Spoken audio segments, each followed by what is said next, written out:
કેમ છો મિત્રો? ગુડ મોર્નિંગ, જય શ્રી કૃષ્ણ, હર હર મહાદેવ. સ્વાગત છે તમારું મારા આ વિડીયોની અંદર. તો અત્યારે સવારના વાગી ગયા છે. કેટલા વાગી ગયા છે?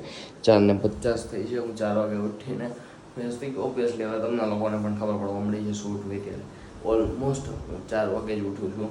તો અત્યારે મોર્નિંગ થઈ ગઈ છે અને આજે નિધિ નથી તો અહીંયા ચા દૂધ બની ગયું છે. ચા દૂધ અત્યારે મમ્મીએ બનાવી દીધું છે અને મમ્મી પાછા સુવા જતા રહ્યા છે. તો અત્યારે આપણે આ ચા પીને આપણે અત્યારે શૂટમાં જવા નીકળશું અને આજ જે પણ આપણે ટેમ્પો ટ્રાવેલરની અંદર જવાનું છે એટલે ટ્રાવેલિંગ હું તમને દેખાડાતું હશે તો બતાવીશ કે ભાઈ હું તમને કેવી રીતના જાઉં છું, શું કરું છું એ હું તમને બતાવીશ. બાકી આપણે ઓલમોસ્ટ આપણે ટેમ્પો ટ્રાવેલરની અંદર સુઈ જ જતા હોઈએ છીએ. એટલે અત્યારે જસ્ટ હું હમણાં નીકળીને હું શૂટ પર પહોંચી દેખાડાતું હશે હું તમને દેખાડીશ. શૂટ થતું હશે તો કરીશ, તો ડાયરેક્ટ તમને હું લોકેશન પર જ દેખાડીશ કે આજનું લોકેશન કેવું છે અને વેધર પણ કેવું છે. આજે અત્યારે હું જાગ્યો ત્યારે કાલની જેમ આજે સવારમાં વરસાદ નહોતો એટલે મને એવું લાગે છે કે આજનું વેધર સારું હશે. બટ આપણે જોઈએ ત્યાં જઈને કે આજનું વેધર કેવું છે. તો ચાલો પેલા ફટાફટ ચાલુ પી લઈએ. તો આપણે સવારની અંદર આપણે સુરત રેલવે સ્ટેશન પહોંચી ગયા છીએ જવા માટે, શૂટમાં જવા માટે. તો તમે જોઈ લો, આ છે આપણું સુરતનું રેલવે સ્ટેશન. જો અહીંયા લખ્યું સુરત. ભાઈ આપણું સુરતનું રેલવે સ્ટેશન ભાઈ હમણાં 2-4 વર્ષની અંદર ડેવલપ થવાનું છે. 1 નંબર બનવાનું છે, 1 નંબર.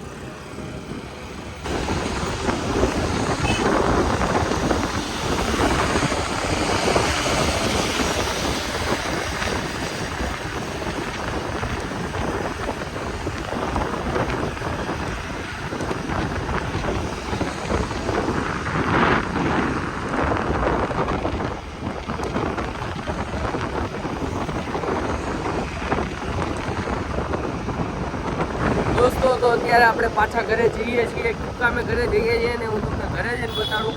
પણ મારું અત્યારનું મૂડ એને લટકી ગયું છે. તો ચાલો અત્યારે પહેલાં જઈએ ઘરે. આપણે ગાડી લઈને ગયા હતા, ટેમ્પો ટ્રાવેલરમાં જવાના હતા ની ભાઈ બધું બંધ થયું. શું સીન છે હું નહીં એ હું તમને ઘરે જઈને કહું. અને તો પહેલાં ચાલો આપણે ઘરે પહોંચીએ. અને અત્યારના વાગી ગયા છે, આપ જોઈ શકો છો આની અંદર. આમાં દેખાડું તમને. અત્યારે 6:12 થઈ ગયા એટલે ફીટ 6 વાગ્યા, કેમ કે આ 13 મિનિટ હું કે ઘડિયાળ આગળ છે. તો ચાલો આપણે પહેલાં ઘરે પહોંચીએ અને હું તમને કહું કે શું થયું આજના માટે. તો પાછું સુરત રેલવે સ્ટેશન આવી ગયું છે. તો મિત્રો અત્યારે ઓલમોસ્ટ વાગી રહ્યા છે. મેં તમને જેમ બતાડ્યું હતું સવારના 6 વાગી રહ્યા છે અને મેં તમને બતાડ્યું હતું સવારે કેટલા વાગે 4 વાગે હું જાગ્યો હતો. અત્યારે 6 વાગે હું પાછો ઘરે આવતો રહ્યો છું. કેમ કે એમાં એવું થયું કે મોડલને બુક કરી હતી ને મોડલે કયા કારણોસર હું કહે કે પહેલાં ફોન એણે ઉપાડીને પછી શું કર્યું એને એમ કે આનો વધારે ફોન આવશે, શૂટમાં જવું પડશે. અને ફોન સ્વિચ ઓફ કરીને એણે સાઈડમાં મૂકી દીધો. અને પછી આપણે બીજી મોડલો ગોતી, પણ બીજી મોડલો કંઈ અત્યારમાં તરત થોડી કંઈ થોડું ખાવું છે તો ખવાઈ જાય. બીજું ઘણું હું કંઈક ટ્રાય કરી પણ કાંઈ ભેગું ન થયું. અને ક્લાયન્ટને હું કહે કે 2 જ મોડલ આરે શૂટિંગ જોતું હતું એટલે શૂટિંગનું આજનું થયું છે, શૂટિંગ કેન્સલ. એટલે ભાઈ આવું થાય ભાઈ. એટલે હું કંઈ ખબર ના જાગીને અત્યારે પાછા ઘરે આવી ગયા છીએ. કંઈક ગુજરાતીમાં ઓલી કહેવત છે ને કે ઘર કા ભૂલા વાપસ કરી આતા, એ કંઈક કહેવત છે ને બસ એની જેવું કે ભાઈ શૂટિંગ થાય પતે કે કેન્સલ થાય એટલે આપણે ઘરે જ આવવાનું થાય.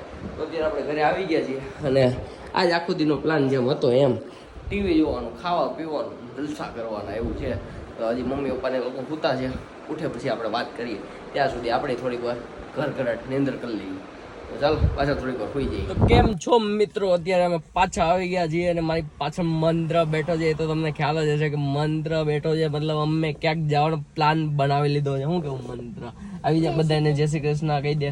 અહીંયા આગળ આવીને કે અહીંયા આગળ આવીને જય શ્રી કૃષ્ણ. મારી વાલી પેલા આ બાજુ ઉપર, મારો વારો ઓલી બાજુ ઉપર. તો આ હતું અમારું ગુડ લક. તો હું ગુડ લક એને શું કહેવાય? ગુડ લક કહેવાય. શું કહેવાય? ગુડ લક મતલબ કે સારું થાય. ના આજે થોડું બટકું હોય. તો અમે અત્યારે હું કે ફેમિલીમાં મતલબ કે હું, મમ્મી પપ્પા અને દીદી નહોતી આવવાની, બટ માય ચાન્સ કે હું કે બાય ચાન્સ કે મેં દીદીને મનાવી લીધી કે ભાઈ હું કે કાલે મંત્રની રજા છે તો આજે આપણે ક્યાંક ફરી આવી. તો 2 દિવસની રજા છે તો મેં દીદીને મનાવી લીધી કે ભાઈ હું કે કાલ મીટિંગ છે પછી રજા. કેટલા દિવસની? તો અને હા બીજી વસ્તુ એ કહેતો હતો હા વાત ત્યાં હતી કે ભાઈ અમે જઈ રહ્યા છીએ બહાર ફરવા. ક્યાં જઈ રહ્યા છીએ એ ખબર નહીં, બટ મને ખબર છે, તમને નથી ખબર. તો જ્યાં જઈ રહ્યા હોય ત્યાં પણ હું કે એને જોવો હાટું તમારે આખો વિડીયો જોવો પડશે. અને શું કરવું પડશે? લાઈક સબસ્ક્રાઇબ કરવું પડશે. શું કરવું પડશે? સબસ્ક્રાઇબ. એમાં હું છે મંત્રનો દોસ્તાર ને અહીંયા ઊભા હે ને જોવે છે જો સાયકલમાં, એટલે હું કહે કે મંત્ર ત્યાં જોવે છે. એનું રીઝન એવું હતું. તો અત્યારે હમણાં દીદી આવશે, બેસશે અને પછી આપણે અહીંયાથી નીકળશું ને જઈશું જ્યાં જવાના હોય ત્યાં. મજાની જગ્યા છે અને મમ્મી પપ્પાને પણ આજે ફૂલ જલસો કરાવવાનો છે, એટલે આપણે અત્યારે નીકળવાનું. કેમ કે યાર મા બાપની ખુશીથી મોટું કોઈ ખુશી હોતી નથી. એટલે હું કહે કે ભાઈ આજે તો આપણે હું કંઈક જવાના જ છીએ. મમ્મી પપ્પાને લઈને જવાના. મમ્મી ના પડતા હતા કે આપણે નથી આવું, બટ તો પણ આપણે આજે મમ્મીને લઈને જવાના છીએ. કેમ કે આજે ફ્રી હતા. તો કાલે સન્ડે છે, સન્ડેમાં એટલે નહોતું જવું કેમ કે કાલે મારે શૂટ છે. અને પ્લસ કે ભાઈ સન્ડે હોય ને એટલે ટ્રાફિક તો બહુ હોય, તો ક્રાઉડ તો ચક્કા જામ હોય સુરતમાં. તમને ના ખબર હોય ને તો સુરત આવીને એક ફેર ચેક કરો, ધમાકેદાર તરબડતું હોય. અને આ જો મંત્ર અહીંયા પડ્યો ને તો કેવું ચોલાઈ ગયું છે આમ જોવો. આ પણ નો હોય ને ભાલે ભરાતો હોય કા. તો ચાલો અત્યારે દીદી આવે છે, હમણાં આવે પછી આપણે મળીએ દીદી. મિત્રો અમે જતા હતા, હું પપ્પા ને મમ્મી અમે લોકો જતા હતા ડુમ્મસ ને અહીંયા થઈ ગયો છે એક કાંડ. અહીંયા હું કે હું થયું કઈ ખબર નથી પડી કા પપ્પા. ડાયરેક્ટ ગાડી થઈ ગઈ, બંધ પડી ગઈ છે. અને તમે જોવો તો અહીંયાથી હું કે ધુવાળા નીકળે છે. એટલી જ વારમાં અહીંયા મમ્મી પપ્પા હું કે મમ્મી ને દીદી ને મંત્ર અહીંયા હું કે આમ જુઓ બીચની વાઈબ અહીંયા લેવા મળ્યા છે કે ભાઈ હવે એને નાસ્તો કરી નાખવી. પણ હવે જનક આવે છે ત્યાં સુધી તો આપણે અહીંયા એનો જ વેઇટ કરવો જોશે. પણ ચાલો આ જો ભાઈ આવી રીતના થયું છે ભાઈ. તો ભાઈ અત્યારે ચોમાસામાં તમે લોકો ગાડી લઈને નીકળો ને તો પેલા ચેક કરજો ભાઈ. કેમ કે મેં તો ચેક જ કરી હતી પણ કોઈ ખબર નહીં કેમ આમ થયું. પણ હવે થઈ ગયું. હવે જોવાનું છે શું થાય. હા હવે કે ડુમ્મસ આવી ગયા છે. ડુમ્મસ આવીને બેહી ગયા. ઓદળીને એટલું બધું તો હું કે ચપ્પલ એટલી બધી રેડું નાખતો તો લપડ્યું. હા તે હવે ઓફિસે જ જાવું ત્યાં હવે રિક્ષા કરીને જાવું, બાકી જાવું તો જોઈએ ને અહીંયા કઈ. એ કાન્યા તને કહું છું થઈ ગયું ડુમ્મસ કે તો હા. દીદી તો કે હું કપડા બદલીને આવું છું કે હમણાં આવી એ તો કપડા બદલીને નવા ચપ્પલ કાઢીને ધડ ભરાટી બોલે ને બધું કે ત્યાં જઈને સારા ફોટા પાડજો ને. જો બેટા બેટા પાડીએ ફોટા પાડી ને બધી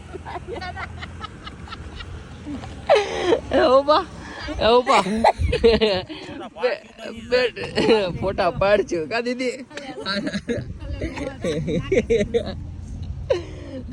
આવું છે કાંઈ ને જનક આવે છે, આવે એટલે મળીએ ને એ હું કે છે. બોલ ઓહત રહી ગયું. મમ્મી પપ્પાની લોકો જો ખાય કાંઈ નું કે નાસ્તો કરીને પપ્પા અહીંયા ફોનમાં જોવા લાગ્યા. હે પપ્પા કંઈક ડૂમમાં છે કંટાળીને ફોનમાં જોવા લાગ્યા. અને નાસ્તો વાસ્તો થઈને અહીંયા મસ્ત બેઠા છે. હે કોઈને કહેતી નહીં આવું થયું આપણી યાર. હે કોઈને કહેતી નહીં આપણે યાર આવું થયું. અને જનક અહીંયા આવી ગયો છે. જનક આવ્યો ખબર નહીં હું થયું. આમ હું જમાયેલા હું શું કરું એલા અહીંયા આવીને બંધ પડી શું કરું કે હવે જોયે જનકો ત્યાં અમારી હું કે મદદ કરવા હાટું હું કે જનકભાઈ હમણાં ફોન કર્યો તો જો આ આવ્યું. હમણાં અહીંયા રોડ ઉપર લેન્ડ થઈ જાય નહીં કે બુડા. હા એક્સેસ આપી દીધું છે. હમણાં જો ઈ ત્યાંથી આ માટો મારીને અહીંયા રોડ ઉપર લેન્ડ કરશે કા પછી બેલ્ટ નાખીને વ્યૂ જાય. હા જો આની અંદર હું થયું ને તમને કેતા ભૂલી ગયો. આની અંદર હું કે એસીનો એન્જિન નો બેલ્ટ તૂટી ગયો કાકુ બુડા. સારું થયું આ નાના રોડમાં ટીટો નહીં લાંબા રોડમાં તૂટ્યું કેવું હેરાન થવાનું. ભૂલી જવાનું પછી ટોઈન કરીને કરવું એવું. હારું નાના રોડમાં તૂટ્યું. અને ભાઈ તમને હું કહેતો હતો કે ભાઈ આજે રવિવાર છે શનિવાર છે તો હું કહે કે પબ્લિક ઓછું જ, પણ પબ્લિક ઓછું નથી બહુ વધારે છે. અને મમ્મીને પપ્પાને કીધું કે ચાલો હું કેબ કરાવી દઉં તો એ કંઈક નહીં અમે બસમાં રખડતા જાઉં. તો બીજું તો શું કરું કયો. એ હમણાં બધા અહીંયા બસ આવશે ને એમાં રખડતા પહોંચી જાય. બેઠા ડુમ્મસ કરી લીધું કાકા ને હવે જવું છે ડુમ્મસ. હે કાન્યા હે આમ જો હાંડિયા ગાડી અમે બેન જવું છે જવું મમ્મી પપ્પાની લોકો બેઠા છે અને હું ને જનકભાઈ અમે નીકળી ગયા છીએ. જોઈએ હવે બતાવે છે એ હીટ આપણે, બાકી સિરિયસલી બતાવ્યું નતું. એ કપુ કયો શોખ? લોક ક્યાંથી બંધ કરવું યાર? ખબર બધાને ખબર પડી જોઈએ આવી રીતના આપણે હેરાન થયા યાર, પણ બીજા લોકો હેરાન ન થવા જોઈએ. આવી રીતના હેરાન ન થવા જોઈએ માં ક્યાં. તો ચાલો મળીએ આપણે ડાયરેક્ટ ગેરેજ. ત્યારે જનકભાઈની ગાડી હું કે અહીંયા ઉપર ટોઈંગ કરેલી છે. હવે જોઈએ હું વાંધો છે હું નહીં. નીચેથી જોશે, ઉપરથી તો જોઈ લીધું, હવે નીચેથી જોઈ લેશે હું વાંધો છે. આવી ગયા છીએ આપના ગેરેજમાં. તો ભાઈ ગાડી પાછી નીચે ઉતારી લીધી છે અને ખબર પડી ગઈ છે કે આની અંદર શું પ્રોબ્લેમ છે. પણ એ પ્રોબ્લેમ હું કે જેણે આ વસ્તુ ફેરવીને એની પાસે સોલ્વ થઈ શકે એમ છે. તો અત્યારે હું કે ભાઈ જેની પાસે કરાવ્યું છે ને, જેની પાસે આ નખાવેલું છે ને કુલી, એની પાસે લઈ જવી પડશે. અને આ ભાઈ ત્યાં સુધી હું કે ચાલુ કરી દઈ એટલી થોડીક હેલ્પ કરે છે. ખબર નહીં ચાર્જ બાજ હું લઈ એ, બટ આપણા ઘર સુધી પહોંચી જાય એવું કરી દઈ છે. તો આવું છે ભાઈ, ક્યારેક હેરાન થાવ ને બધું કરવું પડે ભાઈ. સારું છે આ સુરતની અંદર. સુરતના લોકો એટલા દિલદાર છે ને તમે વાત જવા દો ભાઈ. બાકીના લોકોની તો ખબર નહીં, એમ તો બધા લોકો દિલદાર હોય છે, પણ સુરતની અંદર બહુ વધારે દિલદાર લોકો હોય છે. જે હું કે તમે ખાલી કહો ને કે આ વસ્તુનું આમ થયું છે, એમ તમને સોલ્યુશન આપી દઈ. તો ચાલો આની અંદર એ લોકો પાણી નાખે છે કુલરની અંદર, પછી નીકળીએ. તો અત્યારે વાગે છે, કેટલા વાગે છે કંઈ ખબર નહીં, બટ અત્યારે વાગે છે એટલા ખબર છે. પાછા ઊભા રહી ગયા છે અહીંયા, ગાડી હીટ પકડી ગઈ છે. હું કહું તું દાંત કાઢવા તો હરકા દાંત કાઢ લે. આમ જો જનકના ફોનમાં બતાડો કેટલા વાગ્યા દેખાડશે આજે. હા 9:58. ઓહો એટલી બધી બ્રાઇટ. હા 9:58 થઈ છે. 10 વાગવા આવ્યા છે, પણ તોય હું કે અહીંયા ગાડી હીટ પકડી ગઈ છે. એટલે હું કે જખમાઈને અમારે ઊભું રહેવું પડે. ખોટું છે તારી લીધે? હા ભાઈ બધું મારી લીધે જ થયું છે. તું પડ્યો એ મારા લીધે ગયો. જો ગાડીની હાલત, આનો મોરો ક્યાં છે? આનો મોરો તમને બતાડું. હા બાયલી સીટમાં નીચે પડ્યો. આમ જો આ મારો વાળો ગમે અહીંયા ભટકાતો જ હોય, એ મોરો એને અહીંયા કાઢી નાખો. આમ જુઓ આ મોરો અહીંયા પડ્યો છે.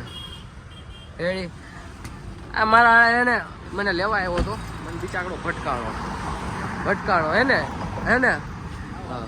તો દોસ્તો અત્યારે ફાઇનલી આપણે અત્યારે રાતના 12 વાગી ગયા છે અને આપણે ઘરે પહોંચી ગયા છીએ. તો હવે આપણે જઈશું સુવા. ને તમને આગળ બતાડો આજના દિવસ માટે હું કેવો હેરાન થયો.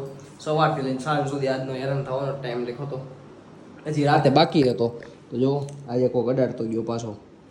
આવું થાય ભાઈ, દિવસ ખરાબ હોય ને તે આવું થાય ઘણું ખરું.